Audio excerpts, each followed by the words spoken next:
Good afternoon, everybody, and welcome to another Nacho Tuesday here. And today I have Ariel with, he's the founder of Receive. And without further ado, we'd love if you could tell us a bit about yourself and what you do over there at Receive. Great to have you, Andy. Hello to everyone. Good afternoon, good morning, wherever you are in the world. Hello from Tel Aviv. So I'm the CEO and founder of Receive, but really the best pleasure I have is working with the wonderful team around me and being able to really kind of change the way that small businesses access their liquidity, the way they think about finances. And so really my role is the least important. The best thing I get to do is work with some incredibly talented folks and customers and really challenge the way kind of people view traditional finance. It's a real blessing and thrilled to be a part of the team. Yeah, exciting times, especially with interest rate cuts coming. And the whole last couple of years have been pretty exciting, as people know. So I guess what inspired you to start the company? Wow. So I've had a wonderful career. It's been varied in a lot of different ways. Everything from selling paint door to door to being a DJ, working in advertising. One of the interesting truisms that just kept coming up to me, no matter if I was talking to a big enterprise customer, smaller customer, was that there was always people that had to pay for things, which we'll call accounts payable, and then people who had to get money, which was called accounts receivable. And that just got further honed with the way people pay, the way people interact with their money. You know, given my incredible experience at Amex with just an unbelievable team of payment experts and such an incredible organization that had gone through a variety of different, morphings, I would say, right? They started as originally, right, started by Wells and Fargo, moving, cargo and transport and traveler's checks. And then, in the 50s coming out with credit cards, right? Just constantly evolving and hearing how people thought about things and how they developed the payment ecosystem, and then having a wonderful tenure at Green Dot and, being able to see the evolution of kind of, the banking as a service world, which is now known more as the embedded finance. And then going to Melio, which was a rocket ship and an incredible, accounts payable and really in deep discussions with small businesses on what are their pain points, what are they doing, how are they managing cash flow. So really, I was blessed to have all these interesting experiences. And going back to what I had said, just seeing that everybody had things to pay for and things to get paid for, and the cost that came with accessing capital, the ability to use it at the right time, at the right moment, have transparency into their finances.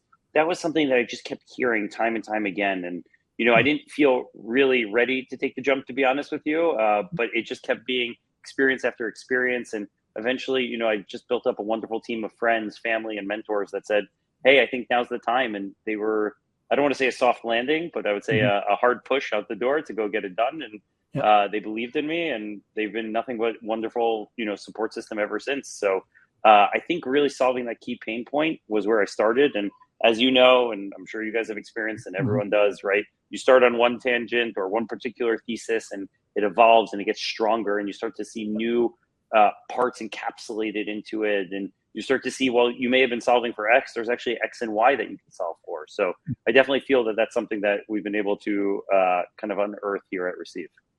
Yeah, it sounds like you have a lot of passion for what you do, and you have the right chops for it too, right? A lot of real entrepreneurs kind of realize the problem themselves, and they have like a little bit of experience or the skill necessary to maybe create a product that they can bring to market that helps solve that problem in many cases that they might have experienced as a small business owner themselves.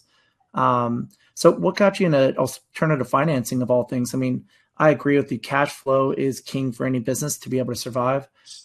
Did you tell us about like why you got into alternative financing as opposed to trying to go some of the routes maybe some of the banks like to offer?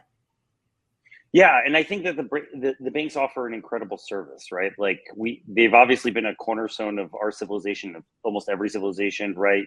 Money movement. And I think just the evolution of tech, I've always kind of been into tech, even when I was DJing, and not a very good DJ, but, just seeing the evolution of tech, how you could process songs faster, compress them, put them out, right? The way technology just advanced these things, I was really, really interested in it. And obviously just even going from, kind of my time at Amex, then Green Dot and Melio, you saw how quickly things even moved, APIs, access, all the different kind of infrastructure aspects. And it really got me going saying, okay, what's next?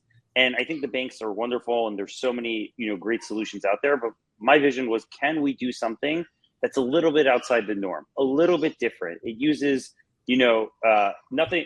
what we're doing is building off some of the most incredible technology and kind of visionaries have done, and we're helping adapt that to meet the times and the needs of our customers today. So that was kind of the catalyst here. Can we do something cool? And to be honest, moving to Tel Aviv, being around incredible entrepreneurs such as, Matan, Elon, and Ziv from Melio, and just different folks you meet all around, they're constantly challenging the status quo and saying, why not, instead of why? And I love that. So with that kind of thinking, I was off to the races, and, grateful for the people around me who really helped push that idea. But the idea was, can we challenge some of the things that are basically considered, I don't want to say taboo, but kind of just industry standard? Can we evolve them? And we're not saying that we have to uproot the whole industry, but can we provide an alternative to folks? So I think that kind of thinking led us naturally towards that alternative finance aspect. That's great. So yeah, I'd love if you could touch on alternative financing and, for the uninitiated, what is it and what alternative financing options are there? Yeah, it means a lot of different things to a lot of different folks, but I'll tell you how I think about it is, can we use data? Can we use technology to come with a new, innovative, and more small business friendly approach to accessing their liquidity? That's the core way I view it. I know it means different things to different folks. And, everybody, when I get asked what's the best option, what do you recommend, things of that nature, I say, it really depends on each business. It depends on what they're looking for. Some folks might need a merchant cash advance. Generally, maybe not, right? And part of our vision is, can we challenge that? Maybe you do need a little bit of a loan, but do you need the full kit and caboodle, right? Do you need to take out the full 10 million or 8 million? And then can we help you and save you interest on 2-3 million, which is real bottom line savings for those businesses? And I think it's just, having the opportunity to work at these companies and then talking to small businesses and hearing, hey, can you do this? Can you do that? And it's funny because if you look at it through a traditional framework of financial institutions and kind of the ecosystem as it is, the answer is no. But the real question is, are you willing to? And we here at Receive, the answer was, yes, we're willing to view things differently. We'll find a way. Yeah, we'll find a way, and we do it in a safe and really kind of intuitive manner. We're working with our customers to make sure that they can reach the goals that they need. We have a wonderful tech team, product team, sales team. Everybody's very in the loop. And it's just an exciting time to be at the forefront. And very similar to, as I mentioned, instead of saying, why can't we say why not? How do we approach this differently? Yep. Yeah, and you're probably getting away a lot from just relying on basic credit scores and some of the old school ways of doing it. Maybe looking at other signals to determine if somebody's if you could actually lend the money and they'll pay it back. Do you guys have anything like that, or what are your thoughts on that? Yeah, without opening the secret box too open, we'll say that I'm sure you guys have run into this, right? Credit scores, personal credit scores, there's a utilization rate you can't go above, right? There are other extenuating factors that you may not know about. It could be a medical bill, it could be something like that brings your score down. That doesn't make a lot of sense, right? And especially as we enter, the open banking, we're on the precipice of that, right? That's right around the corner. All these things are saying, how do we give the consumers the strength that they need? But for Receive, we're focused on helping those small businesses, right? Small businesses are the backbone of the U.S. economy. They make the economy tick, right? I don't remember the exact stat, 90%, 91% of Americans are employed by small businesses. That is the chunk that we are absolutely focused on. And if it comes to liquidity, how can we do it differently? Can we do it without APRs? Can we do it in real time? All these variables that we said, why not? And we're here to challenge. Well, I really like your guys' vision. So I guess going forward with the interest rate cuts coming up tomorrow, actually, where do you see it going from here with the interest rate cut cycle? How is that going to affect alternative financing and other forms of financing for that matter? Yeah, I think that the traditional forms of financing rely much more heavily on that. I think the alternative folks use things that are a bit more innovative, right? We're focused on different aspects to either monetize or risk against hedge or rates, for example. So I think we view things a little bit differently and we're less tied to that. Now, that being said, we work with a bank. We have a wonderful bank partner, right? Like we have all these, traditional FI aspects. For us, it actually doesn't impact our business necessarily as much, but, I think that there's always a balance to be struck, right? If we go backwards, a zero interest environment is probably not a great place to be. Yeah. And, having capital be too expensive, it impacts housing markets, access to capital makes it a bit more restrictive. So I think there is a balance to be struck. And, I'm not an economist by any stretch of the imagination, but we'll have to see how it plays out. My gut tells me that I think companies have become much more innovative, much more customer centric, and less focused on the the bips or the basis points, and much more focused on the customer and how can we deliver that long-term value. So not what did my mom used to tell me, penny wise and pound foolish, right? We want to be able to say maybe the pennies fall off a little bit, but how do we build relationships that are going to change these businesses and be there forever? Yeah, great customer experience is at the core of every great company and product, and it's more competitive than ever these days. So, industries have to evolve to be able to meet that need and those expectations of the customers to be able to, deliver and even excel because of it. I think it's become table stakes, right? Like, I think, I've had the privilege, as I mentioned before, of working at some incredible companies that's at the forefront, right? Like Amex winning JD Power all the time, right? Melio is very, very focused on these things. Green Dot as well. It's pretty amazing to see how important that aspect is.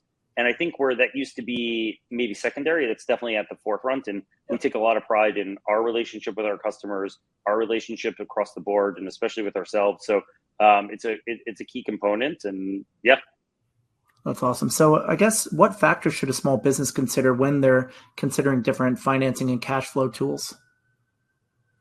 Yeah, again, it's hard for me to give it in just a standard approach for everybody. It does matter, right? It depends if your business is seasonal. Depends if you're looking for expansion.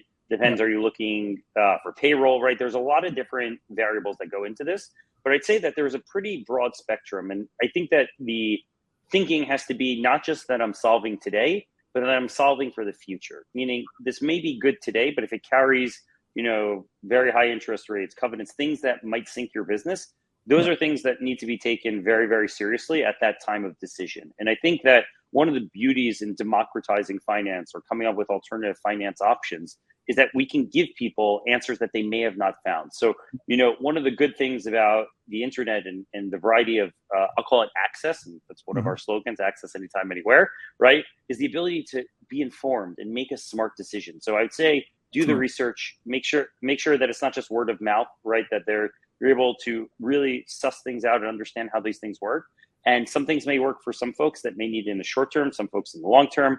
I think that there's a lot of different things. And I think that, generally we try to recommend going for the same way people used to talk about VC as founder friendly, we try to do business friendly, right? What's going to be good for you so that you can build your business, help employ the people that you need to, and grow the business the way you anticipated. So it'll be accretive, not restraining or, God forbid, prohibitive. Exactly. Yeah. Because I think a lot of times people kind of fall into like the bucket of, hey, I need to raise VC for my company. Maybe you don't, right? Some of the more CPG, like product focused companies that carry inventory might need maybe inventory financing. So considering these other options there could really make it for a company, right? Whereas VC could be great initially, but it could be prohibitive because then now you owe people money. You have to get to the next round. You have to always increase your valuation somehow. You lose sight of the small steps that you need to take along the way. Whereas really, you just need to be able to put up some money for some inventory you're going to be able to turn in a couple of months anyway. And that's just one example, right? But it all starts with education, right? So there is so many alternative financing options out there that a lot of small business owners don't even know about. That might be a better fit for them than some of the first ones that come to mind initially. And I like that you guys are focusing on education for that, because I think that education component is very key for small business owners, so they do get the right options in place at the right time. Totally, Andy, you're spot on. And by the way, we're really lucky and blessed. We have an incredible list of investors that have been nothing but super helpful. They pick up the phone at all hours. I'm up all the time. So they're always answering, they're always helpful, and we're super blessed. But yeah, it may not be the answer for everybody. And that's some of what we say. Like, when we can give you liquidity, if we can cover X%, and that means less of a loan, if you're looking at it SOFR plus, we can save you X amount of dollars, right? There's a lot of different calculations, the inputs that go in before the output comes out. And we just want to make sure that folks are using the right inputs, and that if we can help, we are there to help. That's great to hear. So I guess what other financing trends do you see happening over the next few years that companies should be aware of? Wow. I think it's even a broader one. One of the trends that, we strongly believe in and we see is just the embedded nature of finance, right? Obviously, given my background at Green Dot and Melio, I believe very strongly in this, but I think that having a single source of truth is super valuable for these small businesses. Having 10, 20, 30 different sites gets very, very confusing. But if Yeah. you are a SaaS company or whatever it might be, and you have the ability to offer tangential value that helps you grow your user base, deliver LTV, while also really driving value. I'm talking about day-to-day value, day-to-day engagements. I think that's really where the next iteration is going to come from. Because I think, as you're aware, right, generally things get very, very competitive and starts to become a race to the bottom. So if Yeah. you're able to offer alternative products, things that are, maybe not exactly in line with what you did, but a short, skip away, I think that just becomes a natural extension, which diversifies what you're able to offer to your user base. So that is the trend that I see coming in the near future. Or, listen, it's definitely here. We see it, but I see it expanding even more, whether it be through SaaS companies. I see it expanding quite a bit. Yeah, especially in your space, it could be easy to say, "Oh, we're offer lower rates," right? And then everybody's doing it. But what you're really selling is a great experience, and I think that philosophy can be applied to any SaaS company, like you're doing for your company as well in the financing space, offering a much better financing experience for small businesses to be able to get the financing that they actually need and actually understand the process. So you're really winning there, in my opinion. And then I think for SaaS companies too, maybe the larger concept here is that you can win on customer experience. You don't have to have this race to the bottom in terms of pricing and even feature to feature comparison. There's so many other SaaS products launching so quickly these days that, it's hard to discern the difference between products just based on features alone. But if you have a great experience, a great UX, people that come to you will onboard more easily. They'll like your product. They'll use it. They'll engage with it more effectively, and eventually become a net promoter, telling all their friends about it. And you can eventually build a community around what you're working on. Andy, you're spot on, right? I think that the days of growing to 1 million customers, that could still happen. But would you rather have 10,000 customers that are engaged through 3 to 5 to 7 products and have been with you for 4 to 7 years, something along those lines? I think that the metrics have changed a little bit. So, also, by the way, kind of tying back to your prior question with interest rates, obviously, VC funding slowed a little bit, and different things have ebbed and flow. So I think that part of this is a little bit of the tightening of the belt, and we're seeing folks say, how do I drive the most value for my customers? How do I drive long-term relationships and partnerships? And I remember being in a town hall and hearing Ken Chenault speak about this, and it was unbelievable. It blew my mind. And he was a visionary and an incredible leader. So trying to adapt that and say, how do we do the same thing, right? How do we reach this audience and create a wonderful experience? Obviously, we have our competitive edge, right? We don't charge APRs, etc. But I think that there's a lot that can be done and that will be done. Awesome. So I guess expanding on that concept, we talked about how experience is kind of a great is a great tool for companies, SaaS companies, to be able to leverage to win customers over and keep them.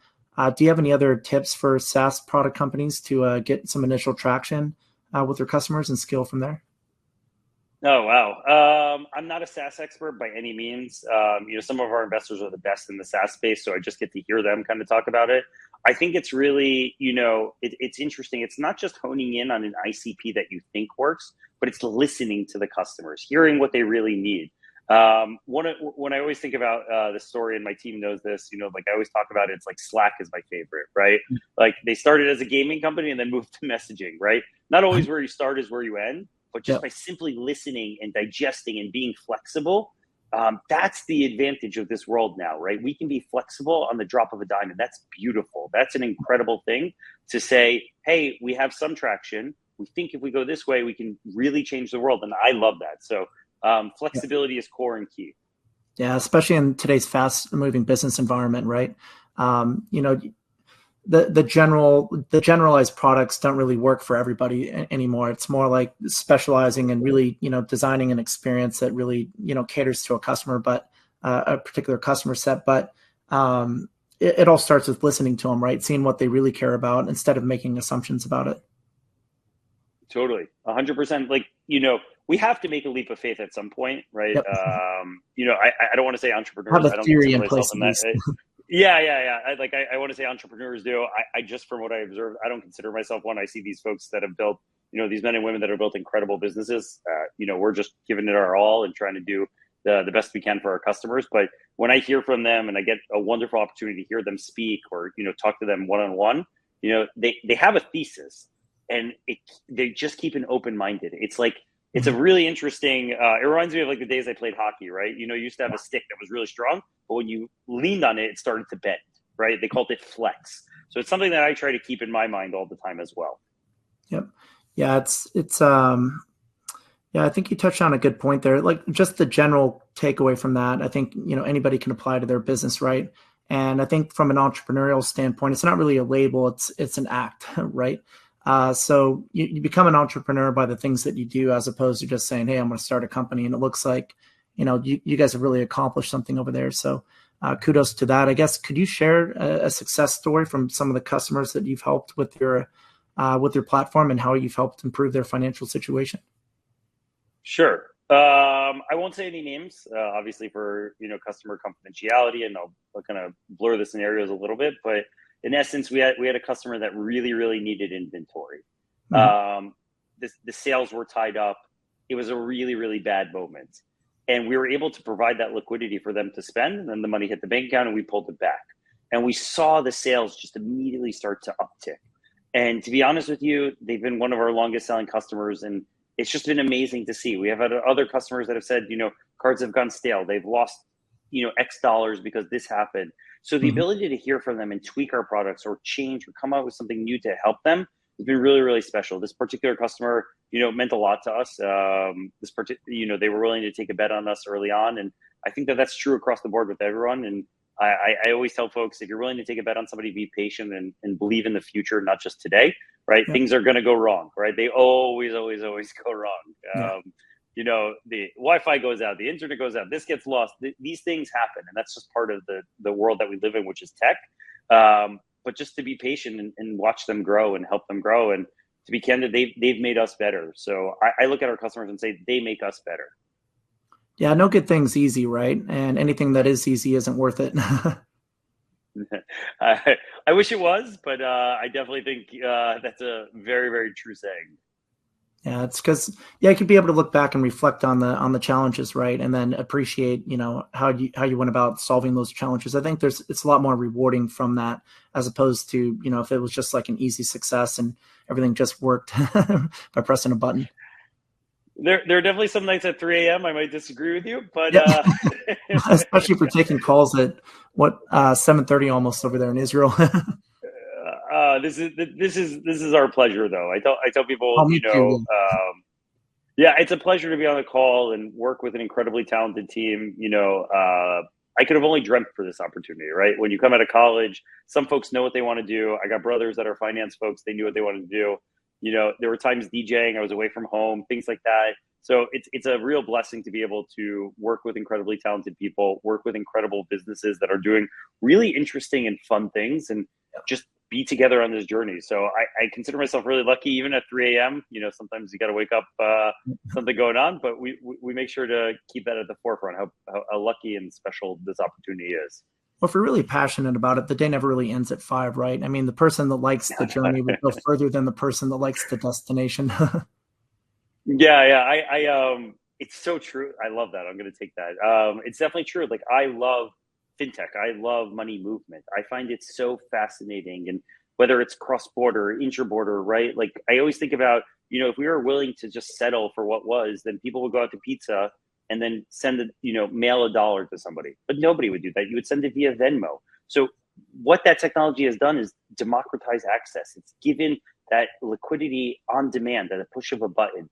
That's awesome. We're living in incredible times where we can keep building financial products at a lower cost than it ever has been, right? Banks are keen to work with us. Fintech players, middlewares, like, these are folks that are saying, hey, we're going to own a part of this and we're going to help you achieve the goal that you want to achieve. And again, like, having investors, friends, family, customers that believe in us means the world. So like you said, the ability to marry a passion with people that we love, it's a special opportunity. Yeah, and you get to be a part of a lot of other people's success stories too, right? And say, hey, I was a part of that, right? You're kind of like a linchpin in the success and growth of those companies. Andy, you're spot on. I will tell you, again, without any names, I've gotten notes from customers that say, hey, you helped us do X or achieve Y or complete Z, right? And it's funny to go to bed and say, wow, I feel really good about what I'm doing, right? Yep. It's fun. It's super stressful. Like I said, Yeah. there's those 3, 4 a.m. sleepless nights. But when you get those things, it makes it all worth it. So, Yep. it's not an easy path, but it's definitely a fulfilling path. Yeah, totally agree there. So I guess for the companies listening today, how can they get on board with Receive? What evaluation criteria do you guys use to vet companies and get them on board with you? Totally. So I know we're in the NachoNacho SaaS marketplace, right? Under accounting and finance, you can see our Receive option there. Generally, we ask folks, to come on through. You have to pass KYB, so know your business, right? We ask for some, information that we can check and just ensure that you are who you say you are, and we have our own internal compliance that we have to make sure that that passes, right? That's like paramount here. But assuming everything is all checks, then we ask you to connect the platform. We've been, very lucky to work with some great partners and can connect to Shopify, Amazon, Stripe, Square. We have I think it's 19 different connections. Wow. And then we ask you to connect your bank account, and pretty much in real time, we take a look at all that.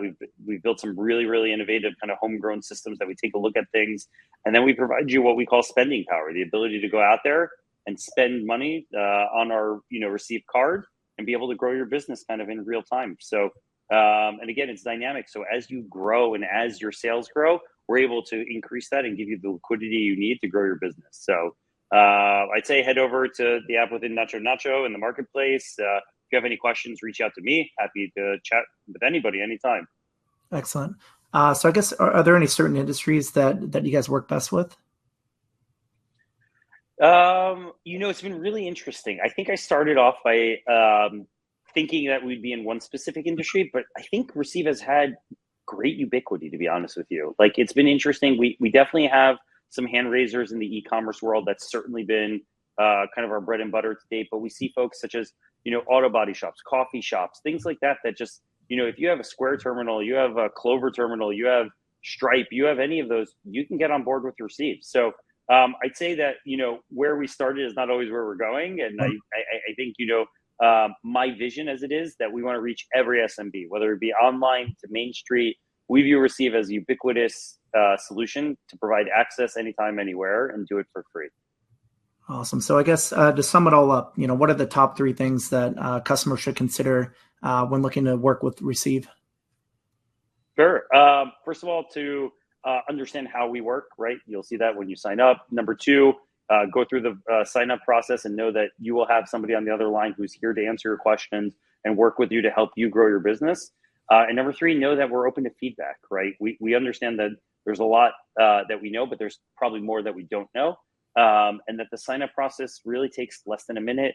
It'll be through the gate and we'll reach out. We've built some wonderful engagement tools, and we're very proud of our dashboard where you can go and get a consolidated view of everything you've sold, everything that you have spent on the card, and everything that's going to be pulled. We view it as a center of financial truth. So we hope that can really compel businesses to have a kind of we call it a 360 view, but basically a holistic view of their business and be able to grow accordingly. That's the vision in a nutshell. You guys have a great vision. I'm pretty impressed. So for anybody that wants to learn about Receive services, you can go to nowreceive.com. That's receive as in receiving money. Very important for a business to be able to grow. That's nowreceive.com. You could also pick them up today as we're proud partners of Receive in the NachoNacho marketplace. I believe we have an offer for 0 fees and interest. So, that's a no-brainer for any company, right? So definitely come check it out today, either in our marketplace or go to nowreceive.com. Sign up for them today, and your business could be growing faster tomorrow and more efficiently than ever before. Yeah, 100%. So thank you, Andy, for having us. And to any prospective customers, we look forward to welcoming you with open arms and getting to know you and grow your businesses. So can't wait. And Andy, thank you so much. Awesome, Ariel. It's been a pleasure. Thank you. Pleasure. Have a wonderful day. Thank you, everyone.